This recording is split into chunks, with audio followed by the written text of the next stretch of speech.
This is Kim Newlove, host of the Pharmacist Voice podcast. Today, I'm talking about generators and reactors. Are you a generator or a reactor? On the surface, this might seem like it only relates to podcasting or broadcasting, but the concept of generators and reactors is not just for broadcasters.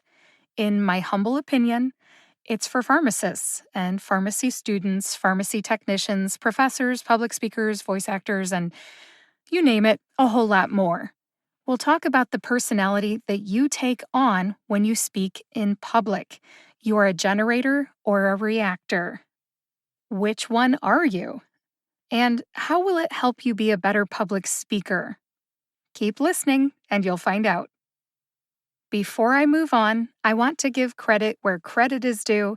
Many of the ideas in this episode were inspired by Valerie Geller's book, Beyond Powerful Radio, A Communicator's Guide to the Internet Age. Specifically, Chapter 2, which is titled, Are You a Generator or a Reactor? Valerie Geller, Beyond Powerful Radio. There's a link in the show notes. If you're new to the Pharmacist Voice podcast, welcome. I am your host, Kim Newlove. I'm a pharmacist by training, but I made a career transition to voice actor and podcast host. Among other things, I narrate audiobooks for women pharmacist authors, provide medical narration to clients in the pharmaceutical and biotech industries, and narrate content for explainer videos and e-learning projects. I was inspired by my nonverbal son, Craig, who has autism, to combine my background as a pharmacist with my speaking voice and launch my business, The Pharmacist Voice, in 2017. My son, Craig, helped me realize the power of having a voice and using it. My solo episodes are about some aspect of being a pharmacist, a voice actor, a pharmacist podcaster, or my career transition from pharmacist to voice actor and podcast host. My interview shows feature a variety of people who use their voices to advocate for something, educate in some way, or entertain so that you are inspired to use your voice too.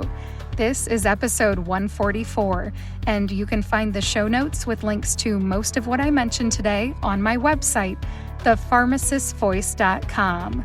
You can also find my medical narration demo and a link to my online course, which is called Pronounce Drug Names Like a Pro, on my website.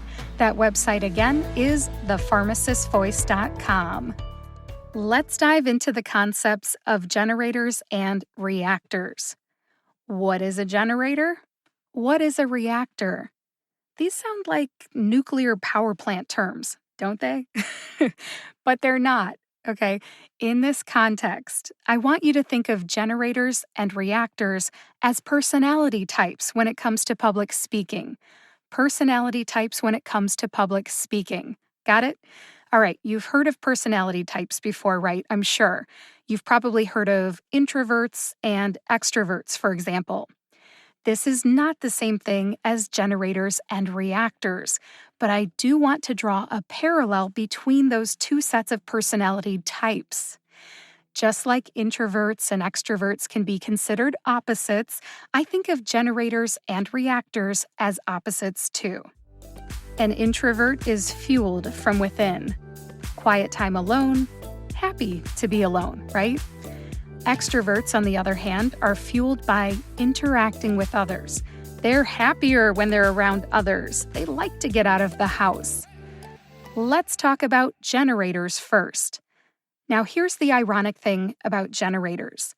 I'd like to propose that generators are fueled from within, like introverts in that way, even though generators are not necessarily introverted. My point is that generators can easily come up with ideas alone. Generators don't need others to come up with material for initiating a podcast, a speech, an interview, a conversation with a stranger, and so on. Even though generators may not need someone else in order to come up with something to say, they can certainly work as part of a team. According to Valerie Geller, generators are actually quite rare. Here are some phrases that describe generators. A generator is the life of a party. Something interesting happens when a true generator enters the room. A generator is undaunted by a blank page. A generator has a strong, independent imagination. A generator can easily work alone or as part of a team. A generator has a lot of ideas and energy. A generator takes risks and worries about it later. A generator has moments of brilliance. A generator can sit in a room alone and their mind overflows with ideas.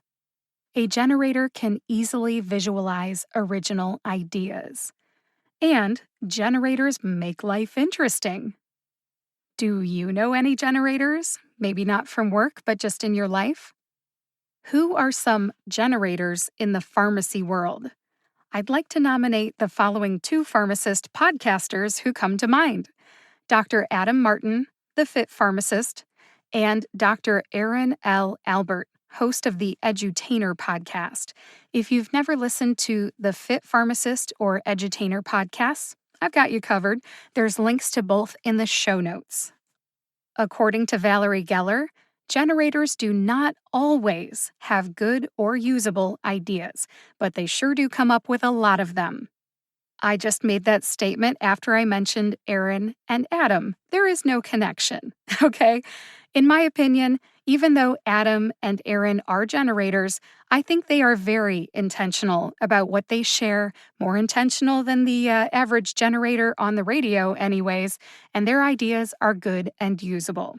Just want to make sure I clarify. Now, in summary, generators are bursting with ideas that come from within. They can both work alone and with others. There you go. Now, let's move on to reactors. Reactors are also creative individuals. When you compare generators and reactors, one is no better than the other. In the book Beyond Powerful Radio, Valerie Geller suggests that it's like being right-handed or left-handed. By the way, I'm right-handed. Now, remember the parallel that I drew between the generators and the introverts? Well, now I'm going to draw a parallel between reactors and extroverts. I'd like to propose that reactors are fueled by others and ideas outside their own thoughts. Reactors are not necessarily extroverted, but they do get their material from outside their own thoughts. This is me. I am a reactor. I typically come up with material for my solo podcasts, any speeches that I give, interviews for my podcast, and conversations with others by following prompts from a variety of sources, like anybody else. I draw from my roles in life, the needs of others. If there's something that somebody needs me to talk about with them, I react to whatever they're saying. I react to articles that I read, the journeys of others, clearly from my interview podcasts. I also react to observations that I make of other people, places, and things. That's pretty typical. I think we all react to those things. My point is that reactors essentially react to something as their source of material. They complement a generator like peas and carrots. That's what I'm saying. If you've never heard that phrase before, it means that they go well together. Peas and carrots go well together, and generators and reactors work well together too. Here are some phrases that describe reactors. A reactive talent takes existing ideas and comes up with numerous ways to make them better or more workable. A reactor faces a blank page with terror. A reactor can be funny or comment thoughtfully when paired with a generator. Okay, I'm taking a break from my list for a sec. I like to think of this in improv terms, like improv comedy. Have you ever heard the phrase, yes and? A reactor can yes and very well. Here's some more phrases for you. Reactors can have a lot of fun talking back to their TV or radio. Is that you? Do you do that? I do sometimes. All right. Reactors can seem more talented when they're performing live in front of an audience. Here's an example for you. Stand-up comedians are often reactors. They're funny when the audience sparks their creative energy. Have you ever heard a comedian make fun of somebody in a room? They're reacting to that person, and then we are reacting or laughing to both of them. And finally, reactors react well in an interview situation when guests generate for them. In summary, a reactor reacts to something as the source of their material, whether it's a prompt from a conference to talk about a topic, a slideshow, questions from an audience, etc. And I'll reiterate that being a reactor is no better or worse than being a generator. It's just different. Do you think most people are generators or reactors? The vast majority of people are reactors. What do you think would happen if you put a reactor in the role of a generator? Let's say I'm interviewing someone for my podcast. I've already mentioned that I'm a reactor. My guest is also a reactor. So, what happens? That doesn't always happen, but in this case, we don't just stare at one another through our computer screens and make goofy faces at each other. We know what to do. I serve as the generator during the interview. I'm the podcast host. It just makes sense. Not all my guests are reactors. It doesn't happen that way. Vulnerable moment here. Interviewing someone in the role of a generator is a learned skill for me. Interviewing podcast guests is definitely something that I have had to practice. I'm a reactor, and I have done dozens of podcast interviews, some with generators, some with reactors. How do I serve as a generator for another reactor? This is how I do it. Everybody's different. But what I do is I think about what my audience wants to hear, and I react to that. I come up with good questions. We press record, and I do my best to get my guests to share how they use their voices to advocate for something, educate in some way, or entertain so that you, the listener, will feel inspired to use your voice too. I react to what I think you, the audience, wants to hear. What questions you would ask if you were in the hot seat, if you were in my position interviewing the guest. When I frame it that way, I, a reactor, can generate for my guests. I've got another question for you. What do you think would happen if you put a generator in the role of a reactor? This happens every time I invite a generator to be a guest on my podcast, and they know they have to let me generate for them. I'm the host. Now, by generate, I mean they know I'm supposed to ask the questions. What happens is it's like having two generators. I love what Valerie Geller says in Beyond Powerful Radio. She says, essentially, putting two generators together as a team can be a disaster. They might compete for attention. They both want to be heard. Yes, Valerie, that's true.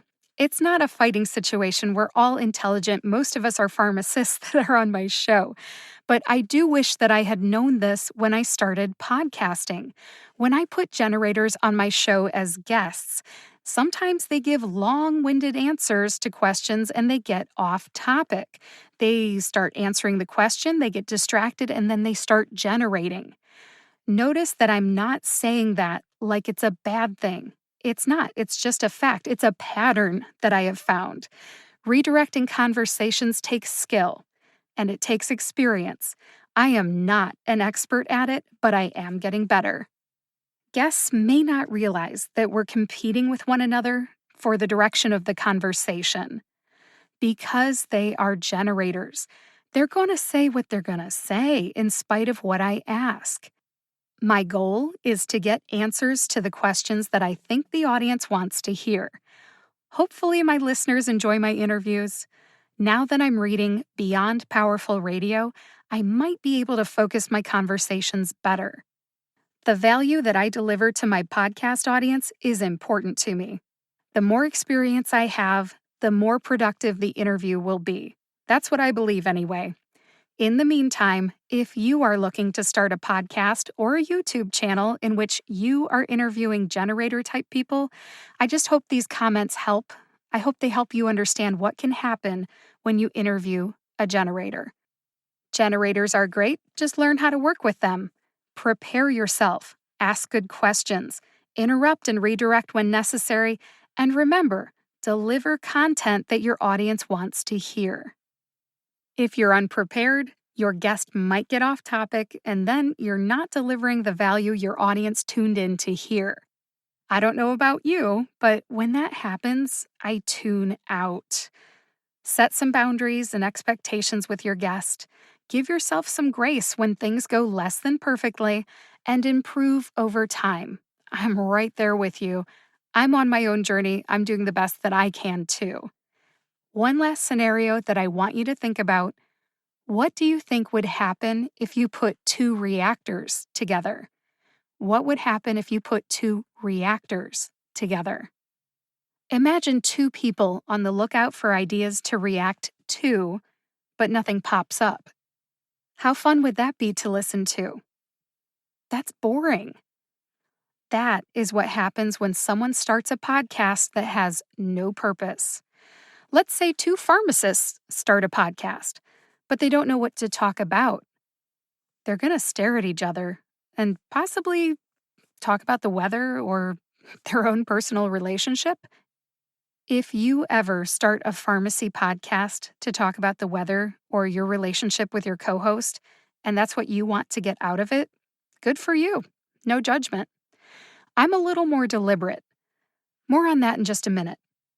The point is, if you put two reactors together and they have nothing to react to, it could go horribly wrong and be very boring to listen to.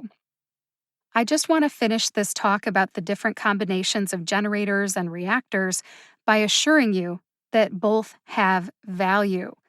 Earlier, I said that a reactor or a generator is like being left or right-handed, and one is not better than the other. So reactors and generators can be like being left and right-handed. One's not better than the other. That's a key point here. If needed, a right-handed person can learn to use their left hand, right? I'm being really slow and deliberate about how I say this because I want you to understand that a right-handed person can learn to use their left hand, and a left-handed person can learn to use their right hand. Why would I be very deliberate about this? It's because I want you to know you can adapt to be a generator or a reactor if the occasion calls for it. I really believe this. This could apply to some type of public speaking, like leading a session at a conference, or working in a group, or being a podcast guest, or hosting a podcast. Lots of situations. And in case you are thinking of starting a podcast, I want you to consider three things. Number one, why are you starting a podcast? Meaning, what's in it for you? I know it sounds selfish, but you need to think that out. Number two, who is it for? Meaning, who's your audience? Who are you talking to when you press record?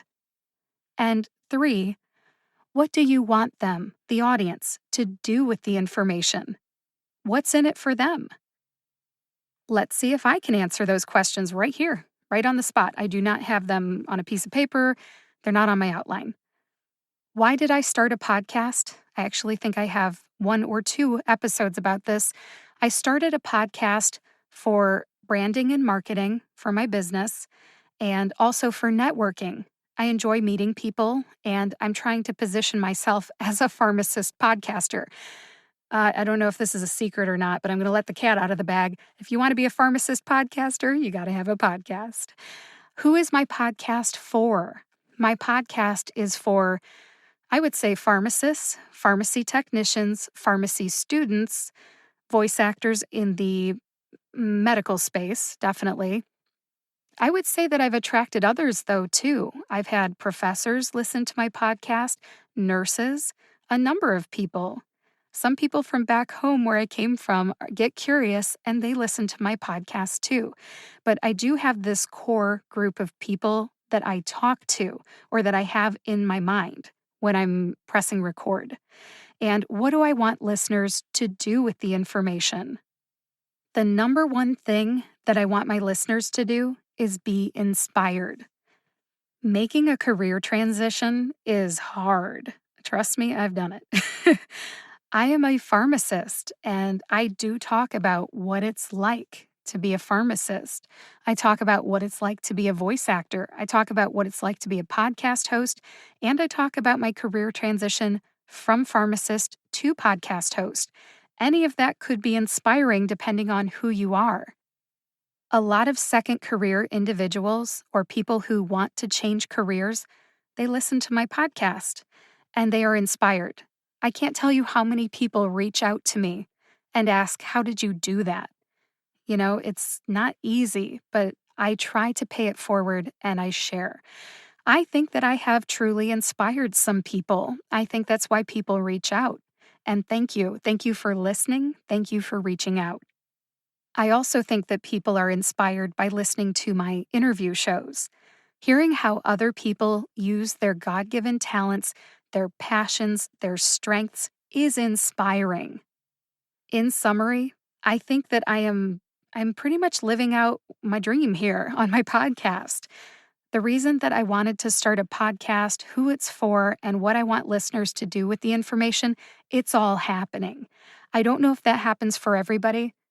I feel very blessed that I'm able to get something out of my podcast and give something to my listeners, and they're doing something with the information.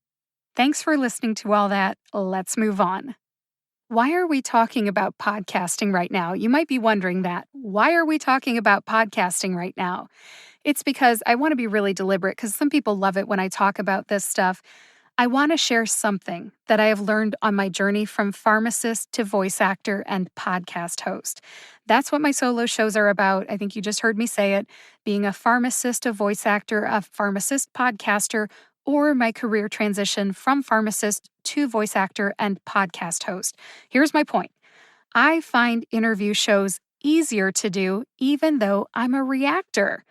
I react to what? What am I reacting to? Being a podcast host is a generator's job.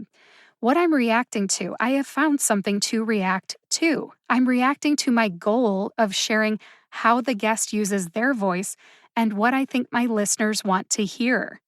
And then, when my podcast guest responds, I react. And that's the natural part for me. What about my solo shows? Those are harder for me, let me just tell you. I'm sitting in a room all alone and I have to have something to react to. After more than 100 episodes, honestly, I still struggle with solo shows. I need a list or an outline or a slideshow or something to react to. I have an outline right now. It's not fully scripted out, no, but recording without anything to react to is just difficult for me. I'll admit it. I share this because I think there are people out there who want to start a podcast and they struggle too. They struggle to get started because they might think that they need to be a generator personality type. I'm here to tell you, you don't. You don't need to have a generator personality type to be on a podcast, to be a podcast guest, to be a podcast host. Generators are rare. Reactors are the majority. I know who I am. I am a reactor. I know my strengths and I am developing them. I have published at this point, what is this, 144? I've published 144 podcast episodes, and there is no end in sight. If you want to start a podcast, you can do it. I challenge you to do it. Today, I hope I've inspired you to embrace your personality, whichever one it is, generator or reactor. Do the best with the strengths that you have and challenge yourself to grow. Let me repeat that. I hope today I've inspired you to embrace your personality, generator or reactor, do your best with the strengths you have, and challenge yourself to grow. Generate for other reactors, challenge generators to react for you, and be the best generator or reactor that you can be. That's all I've got for you today. Let's wrap this up. Are you a generator or a reactor? Have you figured it out yet? Identifying and developing your strengths will serve you well in your public speaking roles. Whether you're a generator or a reactor, use your personality type to be a good communicator. Knowing some of the common pitfalls, like putting 2 generators or 2 reactors together, can help. Both situations can be managed, right? Setting expectations and preparing well can definitely help. Thank you for listening to episode 144 of the Pharmacist Voice podcast. Please visit thepharmacistvoice.com to read the show notes. I'll have links to Beyond Powerful Radio by Valerie Geller, the Fit Pharmacist podcast, the Edutainer podcast, my social media links, and more in those show notes. If you know someone who would like this episode, please share it with them and subscribe to or follow the Pharmacist Voice podcast on your favorite podcast player and YouTube to get each new episode right when it comes out. Thank you again for listening.